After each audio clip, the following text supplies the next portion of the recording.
আসসালামু আলাইকুম। এক কুয়েতি প্রবাসী ভিডিও করার কারণে তাকে 31 দিন জেলে রেখে তারপরে বাংলাদেশে সফর করে দিয়েছে। এই ভিডিওটা শুধুমাত্র মিডল ইস্ট প্রবাসীদের জন্য এবং কুয়েত প্রবাসীদের জন্য। দেখেন, মিডল ইস্টে অনেক সমুদ্রের পার আছে, এখানে আমরা সবাই ঘুরতে যাই মাঝে মাঝে, হয়তোবা মাসে একদিন বা সপ্তাহে একদিন ঘুরতে যাই। এই সুন্দর জায়গায় গেলে আমাদের সবারই মনে চায় যে আমরা একটা ভিডিও করি বা ছবি তুলি।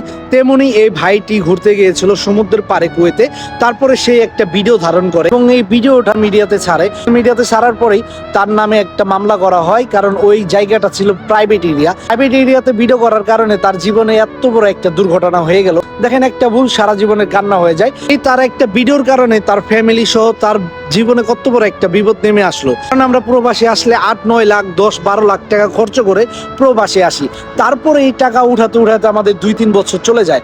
এই ভাইটা শুধুমাত্র একটা ভিডিও, একটা ছবি তোলার কারণে তাকে 31 দিন জেলে রেখে বাংলাদেশে সফর করে দিয়েছে। এই থেকে আমাদের শিক্ষা নেওয়া উচিত যে সব জায়গায় ভিডিও করা যাবে না। আর এটা আমাদের বাংলাদেশ না যে যেখানে ইচ্ছা আমরা সেখানে ভিডিও করতে পারবো। এখানে কিছু নিয়ম কারণ আছে। এখন আমি যে জায়গাটা ভিডিও করতেছি এটা মারিনা মল, তো এটার ভিতরে যে সি সাইড আছে, এই জায়গা যদি আপনি ভিডিও করেন তাহলে অবশ্যই আপনার পারমিশন নিতে হবে। তো এই রকম ভুল জানে আমরা কেউই না করি।